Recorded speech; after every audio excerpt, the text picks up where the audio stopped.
Swallows and Amazons, Chapter 11. In Alliance. The swallows and the Amazons went together to the harbour at the southern end of the island. The path was now well trodden, though they had to stoop under boughs and step over brambles and push branches out of the way. In the little basin, the two ships lay together with their noses drawn up on the beach. The Amazon was a fine little ship, with varnished pine planking. She was a much newer boat than the Swallow, of the same length, but not quite so roomy. Close by the foot of the mast, between the mast and the centreboard case, there was a small barrel of polished oak. The centreboard case puzzled Roger. "What's that big thing sticking up and down the middle of the boat?" he asked. "That's the case for the centreboard," said Peggy. "But what is the centreboard?" "It's an iron keel that we can lower into the water when we are beating against the wind. When we are running before the wind, or when we are in shallow water, we can haul the keel up into that case," said Nancy. "How do you manage to sail against the wind without one?" "Swallow sails very well to windward," said Captain John. "She has a keel about 6 inches deep, but it's there all the time, so we don't have to have any centre-based case to get in her way inside her." "Uncle Jim, Captain Flint says you can't do anything to windward without a centreboard," says Nancy. "That only shows that he doesn't know the Swallow," said Captain John. "What's the barrel for?" asked Roger.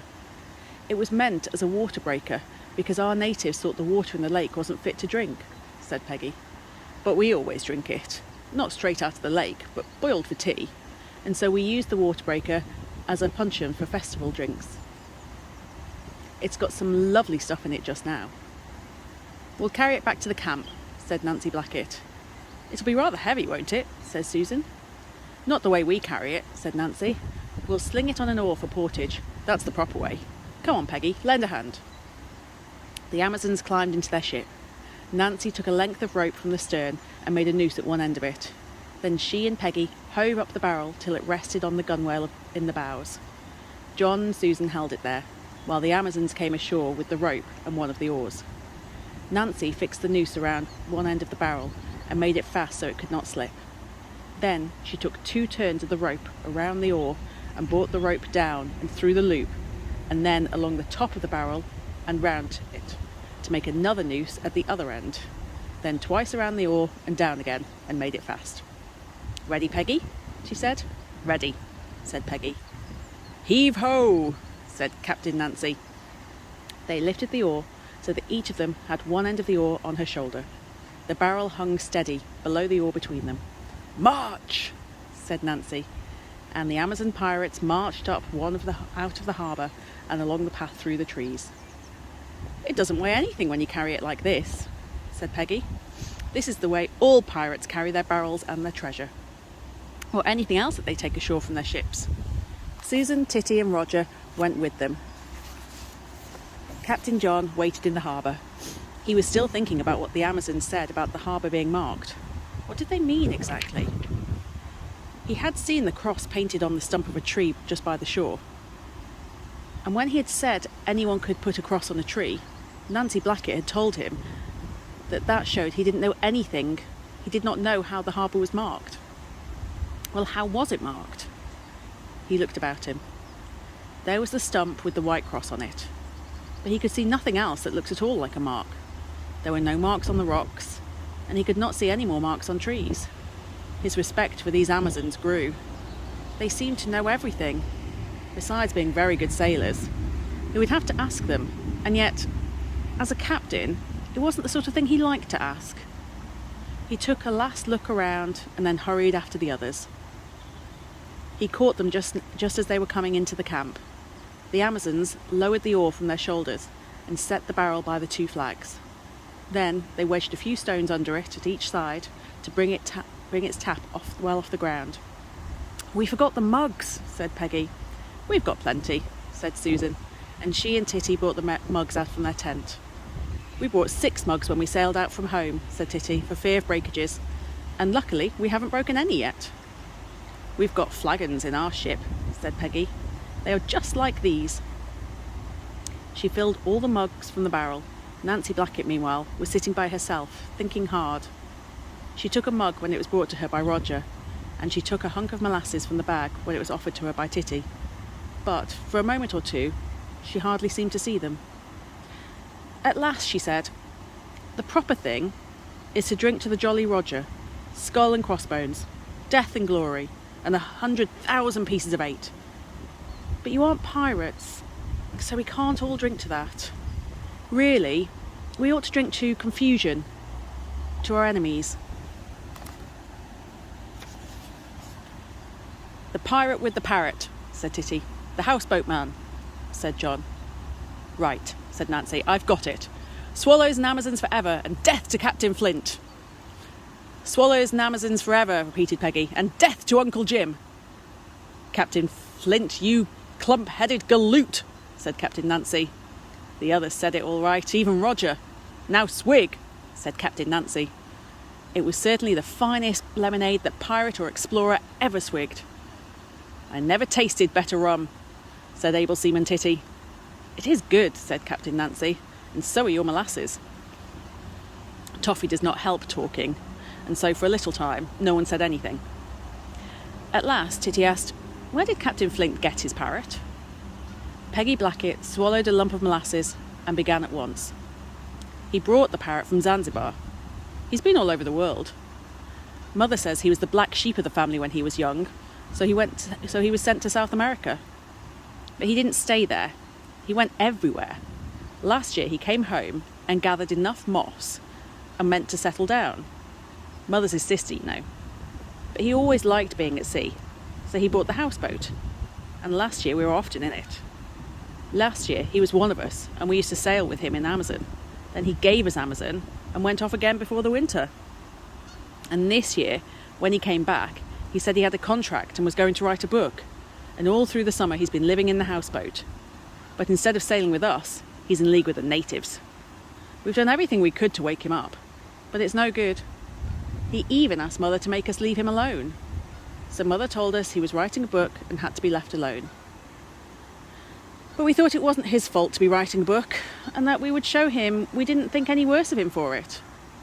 But he wasn't pleased at all, even when we offered to come and live on the houseboat with him. It ended with his forbidding us to ever come near him.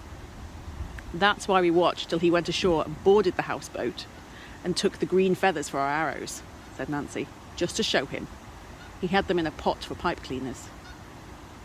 It's such a pity too, said Peggy. We were teaching the parrot to say pieces of 8 so that it could be a good pirate parrot and take with us to Wildcat Island. It only says Pretty Polly. That's no use to anyone. But they say green parrots don't talk as well as grey ones. You said you thought he was a retired pirate, didn't you? Said Nancy to Titty. Yes, said Titty. Then perhaps it's all right for him to have a parrot that only says Pretty Polly. One of the other sort would give him away. Did he really fire at you yesterday? Asked Captain John. We saw the smoke and heard the bang. That wasn't him, that was us, said Captain Nancy. We sailed into the bay and round the houseboat and looked in through the cabin windows. Captain Flint was asleep. We saw him. So we took one of those big Roman candles that fizz and then go off with a bang, and we put it on the cabin roof and lit it and sailed away. We were just clearing the point when it banged. We had it saved from last 5th of November, but it hadn't gone bad at all. It couldn't have banged better. We heard it here, said Roger. It was a good bang. I bet it made him savage, said Nancy. He was standing on deck shaking his fist when we were sailing up to Rio after you, said John, and that was long after. Well, we're all at war with him now, said Nancy. Someday we'll capture the houseboat. We could easily do it all together. Swallow on one side and Amazon on the other. He couldn't be both sides of the deck at once. And then we'll give him his choice. He must throw in his lot with us, like last summer, or else he must walk the plank. It'll be better for him to walk the plank, said Able Seaman Titty. Then we'll take his treasure and buy a big ship and live in her for ever and ever and sail all over the world. We could go to the China Seas and see Daddy, said Susan. We could discover new continents, said Titty. America can't fill everything. There must be loads that haven't been found yet. We'd go to Zanzibar and bring back a whole shipload of parrots, grey ones, talking like fun, said Peggy. And monkeys, said Roger. I like green parrots best, said Titty. Look here, said Nancy Blackett. We are forgetting about this parley. We can't fight Captain Flint all the time, but we can practice. We mustn't sink each other's ships. Nobody shall sink Swallow, said Roger fiercely. All right, said Nancy, nobody's going to. But it'll be very good practice for us to try and capture Swallow, and for you to try and capture Amazon. The one who wins shall be flagship. There's always a flagship in a fleet. If you capture Amazon, then Swallow will be flagship, and Captain John will be Commodore. If we capture Swallow, then Amazon will be flagship, and I'll be Commodore, beginning from tomorrow. And when that's settled, we'll go take the houseboat, said Titty. But, said John, you know where we keep Swallow, because you know we're here. If we don't guard her, you can easily take her. But we don't know where you keep Amazon. You saw where we went yesterday. We saw you go behind a promontory on the western coast. Well, if you go behind that promontory, you'll find the mouth of a river. That's the Amazon River. Not far up it, on the right bank, that's the left bank as you sail up from the lake, there's a boathouse. It's a stone boathouse with a big wooden skull and crossbones that we made fastened over the front of it. In it, there's a motor launch that you mustn't touch because it belongs to the natives. And there's a rowing boat, and also Amazon when she's at home. Now you know. Half a minute, said John. I've got a chart here. He got the guidebook and opened it at the map which showed the whole length of the lake. Nancy Blackett showed him the River Amazon. It had another name on the map. John gave her the pencil. You mark where the boathouse is, he said. Captain Nancy made a mark with the pencil in the right place. It'll be a cutting-out expedition only, she said. It's agreed that whoever wins is to be as careful with the other boat as with their own. That'll be us, said Peggy. Nancy always does the thing if she says she will. We'll see about that, said Captain John. Beginning from tomorrow, said Captain Nancy. Look here, said Susan. Hadn't we better have dinner before all the lemonade has gone? Jamaica rum, said Titty with reproach. We've got a lot of sandwiches, said Peggy. We've got pemmican, said Susan, and sardines. We finished the meat pie and the next one doesn't come till tomorrow. What a pity we haven't been fishing, said Titty. We might have been able to give you some fried shark. We like sardines just as well, said Peggy. There was a stir in the camp. Peggy, the mate of the Amazon, seemed to be in charge of the ship's food, like Susan, the mate of the Swallow. With Titty and Roger to help them, they set about making ready a meal.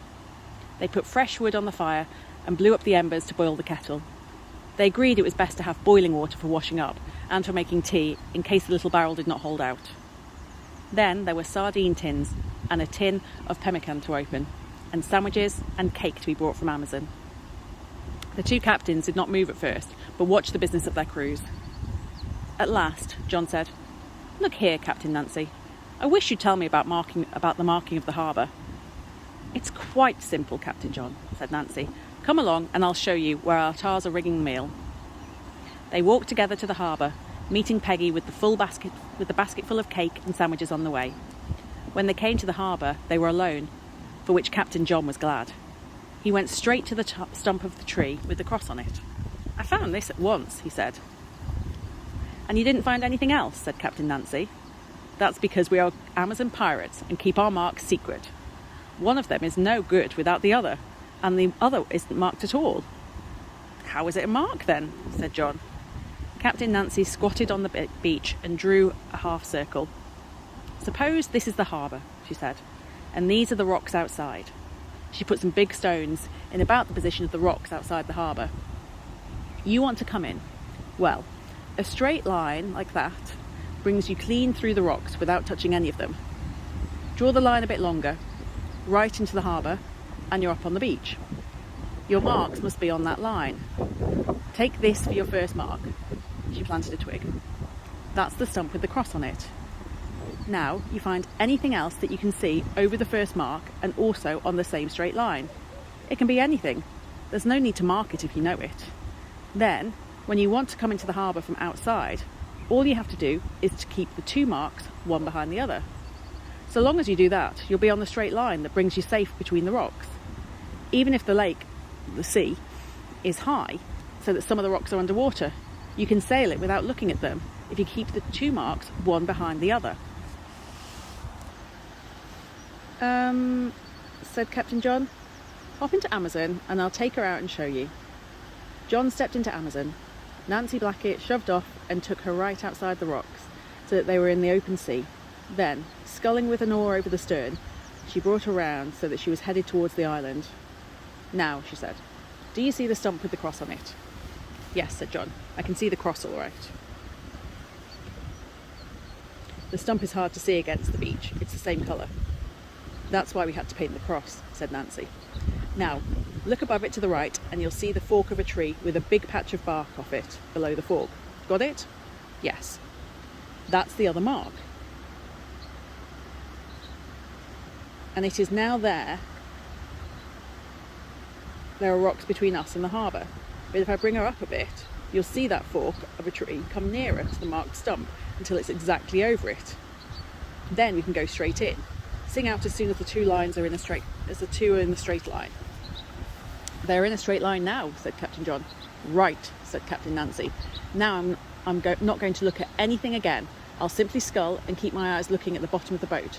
You watch those two marks and tell me the moment they are not one above another." She began sculling fast over the stern, and the Amazon moved in towards the rocks. "The fork is to the right of the stump," sang out John. Nancy sculled away, slightly altering her direction. "How is it now?" she said. "In line." She went on sculling. "Fork showing on the left." In line again. "Showing on the left." In line. "Fork showing on the right." In line.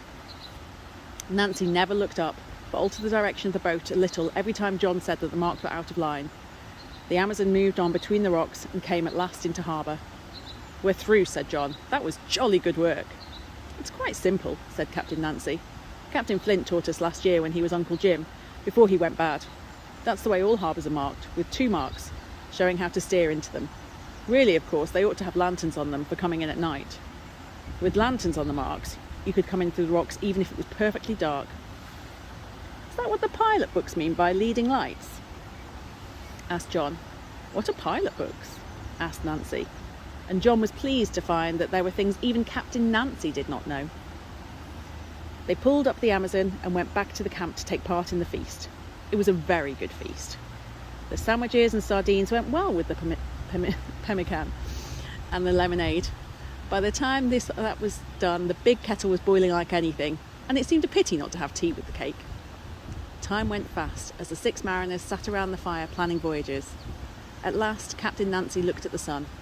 "We'd better be sailing," she said, "or there'll be more trouble with the natives. We've been late for supper twice this week already. The wind always goes and drops about sunset, and it's a tremendous way to row. Stir your stumps, Peggy." "One of them's asleep," said Peggy. "It'll wake up if you stir them both," said Captain Nancy. "Come on, lend a hand with that puncheon." The empty barrel was easy to carry, but to do the thing properly, they slung it on the oar as before. Titty carried the pirate flag for them. Roger carried the basket. The whole crew of the Swallow went down to the harbour to see the Amazons off. The Amazons worked out of the harbour, set their sail, and with fair winds that were still blowing, were soon slipping past the northern end of the island. The Swallows had run back to the lookout place to wave to them. "War beginning tomorrow," shouted Captain Nancy. "All right," shouted Captain John.